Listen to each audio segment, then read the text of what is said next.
बिस्मिल्लाहिर्रहमानिर्रहीम। अस्सलाम वालेकुम नाज़रीन, मैं अहमद फ़वाद हूँ और आप मेरा यूट्यूब चैनल देख रहे हैं।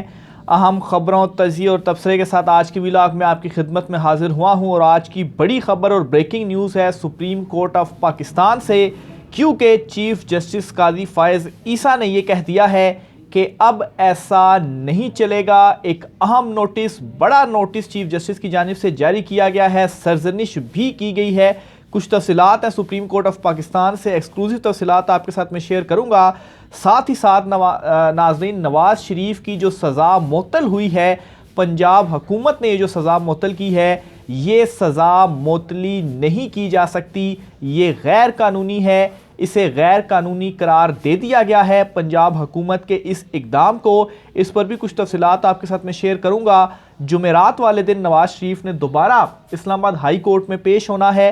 नैब ऑलरेडी ये कह चुका है कि नवाज़ शरीफ को हम गिरफ्तार नहीं करना चाहते। बहरहाल जस्टिस मियां गुल हसन औरंगज़ेब जो हैं, उनके कुछ अहम सवालात हैं जिसको सेटिस्फाई करने में नैब नाकाम रहा है। कुछ इस हवाले से तफसीलात आपके साथ शेयर करूंगा।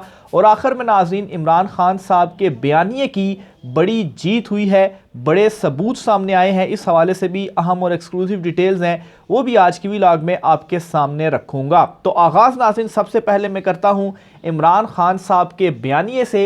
इमरान खान साहब के बयानिए की क्या बड़ी जीत हुई है, तो ये एक सर्वे है जिसकी रिपोर्ट मैं आपके सामने रखना चाहता हूं। और ये लेटेस्ट सर्वे है, अक्टूबर का सर्वे है। ये 1 अक्टूबर से 15 अक्टूबर, यानी कि आज 25 अक्टूबर है। वैसे तो अब तक के जितने भी सर्वेज वगैरह सामने आए हैं वो 2-2, 3-3 महीने पहले के सर्वेज होते हैं, क्योंकि ज़ाहिर सी बात है, आप सर्वे करते हैं, फिर उसके रिज़ल्ट मुरतब करने में आपको टाइम लगता है, फिर उसके बाद वो पब्लिक में रखे जाते हैं। लेकिन ये जो सर्वे की डिटेल मैं आपको बता रहा हूँ, ये लेटेस्ट सर्वे 1 अक्टूबर से 15 अक्टूबर, और ये वो वक्त है कि जब नवाज़ शरीफ भी वापस आए और अदालतों में केसेस और वो सारी चीज़ें इस दौरान भी हुई। ये लेटेस्ट सर्वे जो है आपके सामने मैं रखने जा रहा हूं। और इस सर्वे के मुताबिक ये जो सर्वे है वो किया गया है इस्लामाबाद की 3 नशिस्तों के ऊपर। इस्लामाबाद की 3 जो नशिस्तें हैं, वैसे तो ये पहले भी पाकिस्तान तहरीक इंसाफ की थी, लेकिन फिर उसके बाद जो क्रैकडाउन हुआ, जो खौफ बिठाया गया आवाम के दिलों में, लेकिन इन तमाम तर चीज़ों में नाकामी हुई है ताकतवरों को। तो बहरहाल इस्लामाबाद की ये 3 नशिस्तें हैं। और इस सर्वे के मुताबिक पहला जो सवाल है वो पूछा गया कि पॉपुलर पॉलिटिकल लीडर कौन सा है। इस्लामाबाद के ये 3 हलके हैं, तो इसमें सबसे ज़्यादा जो वोट पड़ा है वो पड़ा है इमरान खान साहब को। 67% इमरान खान साहब की पॉपुलैरिटी है। इसके अलावा नवाज़ शरीफ, शहबाज शरीफ और मरियम नवाज़, इन तीनों को कंबाइन करके लोगों ने जो वोट दिया है वो दिया है 17%। तो आप अंदाज़ा लगा लें कि 67 से 17, यानी कितना ज़्यादा फ़र्क है। ये आप कह लें कि 4 गुना इमरान खान साहब के जो पॉपुलैरिटी है वो इन लोगों से ज़्यादा है, पूरे नून लीग से ज़्यादा है। तीसरे नंबर पर नाज़रीन हैरानकुन तौर पर साद रिजवी, TLP से उनका ताल्लुक़ है। फिर इसके अलावा पीपल्स पार्टी के आसिफ जरदारी और बिलावल भुट्टो 3%, और सिराजुल हक साहब भी 3%, और अदर्स में 6% है। तो इस्लामाबाद के इन 3 हलकों में इमरान खान साहब जो हैं वो 67% के साथ अव्वल नंबर पर हैं। पॉपुलैरिटी उनकी बढ़ी है। और इमरान खान साहब का जो बयानिया है वो एक्सेप्ट अवाम जो है उनकी जानिब से किया गया है। फिर इसी तरह से तीनों नशिस्तों के हवाले से सवाल किया गया कि ये सीटें कौन जीतेगा, ये सर्वे किया गया। तो तीनों की तीनों जो सीटें हैं वो पाकिस्तान तहरीक इंसाफ जीत रही है। फिर इसी तरीके से पॉलिटिकल पार्टी के हवाले से सवाल पूछा गया, तो उसमें भी यही परसेंटेज रही। 67% जो था वो इमरान खान साहब, और 17% जो था वो मुस्लिम लीग नून के साथ थे लोग। तो इमरान खान साहब का इससे मालूम पड़ता है कि जो बयानिया है वो लोगों ने एक्सेप्ट किया है। एक एग्जांपल मैंने कल के व्लॉग में भी आपके सामने रखी थी। कल चूँकि मैं इस्लामाबाद हाई कोर्ट में था, नवाज़ शरीफ की जो पेशी थी वो कवर कर रहा था, तो उसमें भी बाहर जो लोग वो लेकर आए हुए थे, हालांकि पाकिस्तान तहरीक इंसाफ के अगर कोई कारकुन आते हैं, वो नारा लगाते हैं या झंडा हाथ में पकड़ते हैं तो उनको गिरफ्तार कर लिया जाता है। तो बहरहाल यहाँ पर तो सहूलतकारी लग रहा था कि फराहम की गई है और बिल्कुल उनको अलाउ किया गया है। जिस तरह से कल के मनाजिर हमने कमरा अदालत के अंदर और बाहर देखे कि वहाँ पर बाकायदा तौर पर पासिस जारी किए गए थे, लेकिन उनकी भी धज्जियाँ बखेड़ी गई। कारकुनान अंदर गए और अंदर भी नारे और मोबाइल भी वो अंदर लेकर गए, हालांकि उनका क्या काम था अंदर मोबाइल लेकर जाना, लेकिन खैर कोई एक्शन नहीं हुआ। इन तमाम तर चीज़ों के बावजूद भी इमरान खान साहब की जो सपोर्ट थी, यानी कि दिलों में जो इमरान खान साहब की मोहब्बत है, इस्लामाबाद हाई कोर्ट के सामने का ही जो रोड था, जो कॉन्स्टिट्यूशन एवेन्यू है, तो वहाँ से एक बस गुजर रही थी और इस साइड पे जो नवाज शरीफ के जो कारकुन वो साथ लेकर आए हुए थे वो नारे लगा रहे थे, तो वहाँ पर इमरान खान का जो नारा था वो भी लगा। तो आप इमेजिन करें कि अवाम खुद से जहाँ पर भी वो ये चीज़ देखते हैं तो इमरान खान के हक़ में खुद से वो नारे लगाते हैं। हालांकि इतनी ज़्यादा क्रैकडाउन और सख्ती और खौफ व हिरास फैलाने के बावजूद भी इमरान खान की जो मोहब्बत है, जो इमरान खान का बयानिया है, वो अवाम के दिलों में मौजूद है और उन्होंने एक्सेप्ट किया हुआ है इमरान खान के बयानी को। और किसी सूरत इमरान खान साहब को ये नहीं होगा कि वो इलेक्शन इमरान खान साहब को वोट ना दें। और असल मसला ही इस वक्त यही पड़ा हुआ है ताकतवरों को कि सबको वापस ले आए। नवाज शरीफ के सामने सारा का सारा जो सिस्टम है वो लिटा दिया गया, लेकिन उसके बावजूद भी जब भी इलेक्शन होंगे इमरान खान जो है वो आएगा। अगर 50-60% से टर्नआउट ज़्यादा हो गया तो इमरान खान सीटें लेकर ही जाएगा। यही डर इस वक्त ताकतवरों को बैठा हुआ है और जो मामलात इलेक्शन की तरफ वो ज़रा डगमग हो रहे हैं। इस हवाले से बड़ा एक अहम ट्वीट है, वो सुहेल रशीद हैं, सीनियर सहाफ़ी हैं, हमारे साथ सुप्रीम कोर्ट कवर करते हैं, बड़े अच्छे कोलीग हैं। इन्होंने एक ट्वीट किया है, ये बड़ा मानी खेज ट्वीट है, ये आप सुनिएगा। इमरान खान को चुप करके अपनी टीम का वेट करना चाहिए, इमरान खान को खामोशी से अपनी टीम का वेट करना चाहिए। एवं ही अदलिया का इम्तिहान ले रहे हैं, कहीं बाहर जाएं, 2-4 साल क्रिकेट कमेंट्री करें, अपने टीम पर वापस आएँ। जो बायोमेट्रिक मशीन व हाई कोर्ट में हाथ से छीन ली गई थी वो एयरपोर्ट पर इस्तकबाल करने आएगी, रिलीफ विद आउट तकलीफ मिलेगा। यानी कि ये कह रहे हैं कि इमरान खान साहब जो है वो वैसे ही अदलिया का इम्तिहान ले रहे हैं। इमरान खान साहब खामोशी से बाहर जाएं, 2-3 साल कमेंट्री करें और वेट करें कि जब उनकी जो टीम है वो वापस आए। और फिर जिस तरीके से ये नवाज शरीफ बायोमेट्रिक एयरपोर्ट के ऊपर हुआ है तो उनको भी इसी तरह से जो रिलीफ है विदाउट तकलीफ मिले। लेकिन इमरान खान साहब अब अगर ये ट्वीट जो ये कर रही हैं कि अभी यानी कि ताकतवर हलकों में अगर नवाज शरीफ की टीम या उसके हमायती हैं, तो फिर जब इमरान खान की टीम आएगी तो तब तक इमरान खान को वेट करना चाहिए। यानी कि कोई बड़ी तब्दीली उस साइड पर भी होने जा रही है मुस्तकबिल में। लेकिन इमरान खान साहब क्या कर रहे हैं? अच्छा, दूसरा ये भी इशारते हैं कि अदलिया का इम्तिहान नहीं लेना चाहिए। यानी कि इमरान खान साहब को भी ये तमाम तर जो प्लानिंग है उनके माइंड में मौजूद है और उनको सब कुछ मालूम है, लेकिन वो सबको एक्सपोज कर रहे हैं और अदलिया का भी यहाँ पर जो इम्तिहान है वो ले रहे हैं। बहरहाल जो भी है, इमरान खान का जो बयानिया है वो अवाम ने एक्सेप्ट किया और किसी सूरत भी वो उसे छोड़ने के लिए तैयार नहीं है। दूसरी तरफ नाजरीन, नवाज शरीफ की जो सज़ा मुअत्तल की है पंजाब हुकूमत ने, ये एक गैर कानूनी इकदाम था और इसे गैर कानूनी इकदाम करार भी दिया गया है। कैसे गैर कानूनी इकदाम था इसकी डिटेल भी आप सुने।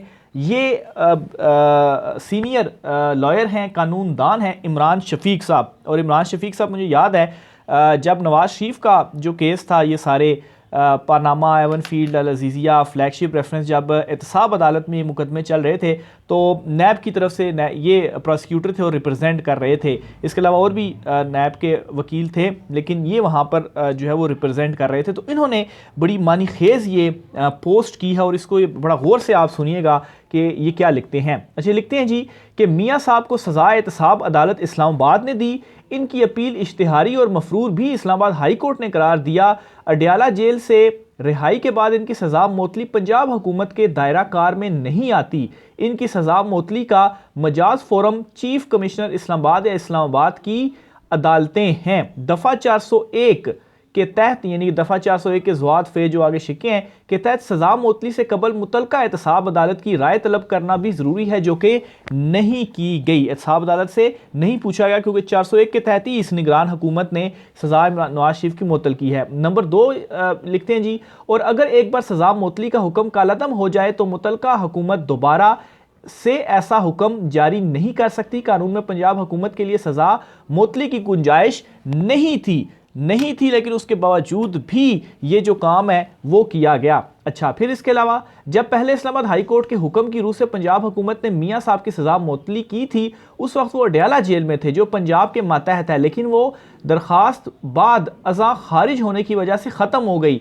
अब नई दरखास्त के वक्त वो अडयाला में नहीं है, इसलिए पंजाब हुकूमत का कोई दायरा इख्तियार इसमें नहीं बनता, यानी कि पंजाब की निगरान हुकूमत ने अब ये काम किया है। इस्लामाबाद हाई कोर्ट का वो फैसला भी अबूरी नौइयत का था जो अपील की समाअत के दौरान ही मौसर था। जब अपील खारिज हुई तो वो हुक्म भी ख़त्म हो गया और ताहाल अपील बहाल ही नहीं हुई, तो फिर कैसे नवाज शरीफ की जो सज़ा है वो मुअत्तल हो गई है। तो ये बड़े अहम सवालात हैं जिस पर मैं कह रहा हूँ कि गैर आइनी गैर कानूनी एक किस्म का इन्होंने यहाँ पर करार दे दिया कि ऐसा वो मजाज ही नहीं थे, उनके पास अथॉरिटी नहीं थी, लेकिन फिर भी ये इकदाम उनकी जानिब से उठाया गया। लेकिन खैर अगर नज़र दौड़ाई जाए जब से इमरान खान साहब की हुकूमत को गिराया गया और उसके बाद नवाज शरीफ की वापसी और डीलें जो भी सारे मामलात हुए हैं, इवन के पाकिस्तान तहरीक इंसाफ के वर्कर्स के साथ जो कुछ किया गया और अभी जो कुछ हो रहा है, गिरफ्तारियों पे गिरफ्तारियां, किस तरह से कानून इंसाफ की धज्जियां उड़ाई जा रही हैं और ताकतवरों के हाथ में चूंकि तमाम तर चीज़ें हैं तो वो अपने हिसाब से इसको इस्तेमाल कर रहे हैं, चाहे वो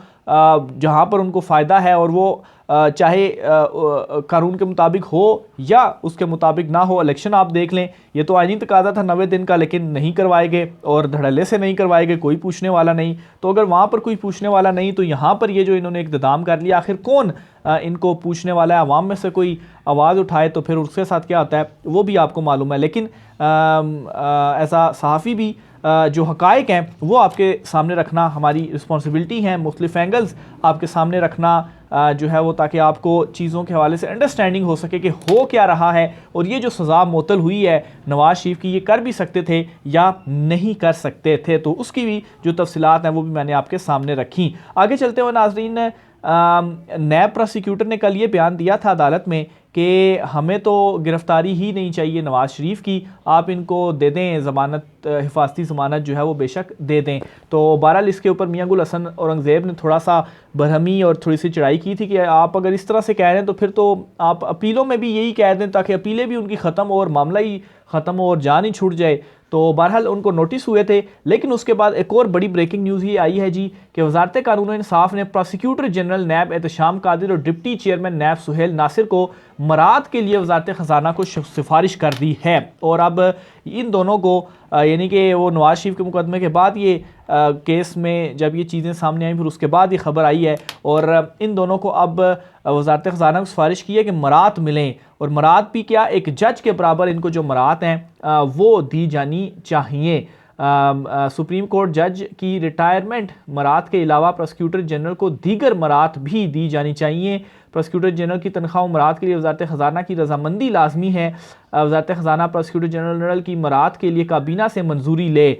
तो ये जी इन्होंने कह दिया है, एक तरफ तो हालात नहीं है पाकिस्तान के ख़जाना में कुछ है नहीं, लेकिन दूसरी तरफ जो मरात हैं वो भी इनको चाहिए, और फिर अब काबीना क्या करेगी, उन्होंने क्या करना है, उन्होंने भी ये मरात जो हैं वो दे ही देनी है इनको। आखिर में नाज़रीन, चीफ जस्टिस कादी फ़ाइज़ ईसा साहब ने एक अहम इकदाम उठाया है, बड़ा इकदाम उठाया, उसकी तफसीलात मैं आपके साथ शेयर करता हूँ। Basically supreme court of Pakistan में ज़मीन के तनाज़े के हवाले से ये एक मुकदमा था जिसमें दरखास्तों की ड्राफ्टिंग ठीक ना होने पर पाकिस्तान बार और पंजाब बार को जो नोटिस हैं वो जारी किए गए हैं और सरजनिश भी चीफ जस्टिस कादी फ़ाइज़ ईसा की जानिब से की गई है। तो समाअत के दौरान सुप्रीम कोर्ट ने सवाल किया कि बार कौंसल्स बताएं कि पंजाब के लॉ कॉलेजेस में ड्राफ्टिंग सिखाई जाती है या नहीं। बार कौंसल्स अपने जवाबात तहरीरी तौर पर जमा कराएं ताकि अदालत फैसला दे सके। मौजूदा केस के मेरिट से बार कौंसल्स का कोई ताल्लुक नहीं। चीफ जस्टिस कादी फ़ाइज़ ईसा ने कहा कि दरखास्त में इस्तदा ही दर्ज नहीं है। पंजाब के वकील दावा लिखना कब सीखेंगे? क्या पंजाब के तमाम लॉ कॉलेज बंद कर दें? अर्जी नवीस से दावा मुरतब कराया जाता है। बताएं क्या कानून अर्जी नवीस से दावा मुरतब करने की इजाज़त देता है। कानून में कहाँ लिखा है कि वकील सिर्फ अदालत में दलाइल देगा, यानी कि वकीलों के ऊपर उन्होंने सवाल उठाए कि आप बिल्कुल आप किसी काम के ही नहीं है और लॉ कॉलेजेस में ये चीज़ें पढ़ाई भी जाती हैं, सिखाई भी जाती हैं या नहीं, तो उसके ऊपर ये नोटिस किए हैं। फिर इसके अलावा उन्होंने कहा जी कि वकील की खिदमत लेने का मकसद है कि वो दावा लिख कर इसकी तस्दीक करके जमा कराए। सबसे ज़्यादा लड़ाई झगड़े पंजाब में होते हैं, सबसे ज़्यादा वकला की हड़तालें भी पंजाब में होती हैं। पंजाब के सीनियर वकला भी खड़े हो जाते हैं और हड़तालें करते हैं। हड़ताल करना वकील का हक है। हक कैसे हो गया? दुनिया कहाँ से कहाँ पहुँच गई और यहाँ अर्जी नवीस से केस की ड्राफ्टिंग कराई जाती है और बिल्कुल यहाँ पर वकील तो सिर्फ अदालत के सामने खड़े होने के लिए और दलाइल देने के लिए ही एक किस्म के रहेंगे। बाकी काम तो वो उन्होंने अपने ही जो उनके क्लाइंट होते हैं उनसे ही पैसे लेकर तो आगे उन्होंने देकर तो उनसे ही सारा काम और ड्राफ्टिंग और वो चीज़ें जो है वो करवानी होती हैं। तो बहरहाल एक ये अच्छा इकदाम मैं कहूँगा जो चीफ जस्टिस ने किया। कम से कम हो सकता है कि कुछ इसके ऊपर वो जो क्लाइंट्स वगैरह होते हैं उनके जो पैसे लगते हैं, कम से कम वकीलों का भी यहाँ पर टेस्ट हो जाएगा कि वो कितने एक हैं। तो बहरहाल ये इस केस की कुछ तफसीलात थी। 6 हफ्तों के बाद केस को दोबारा सुप्रीम कोर्ट ने मुकर्रर करने का भी कहा गया है। तो राय का इज़हार कीजिएगा। मुझे इजाज़त दीजिए। अल्लाह हाफ़िज़।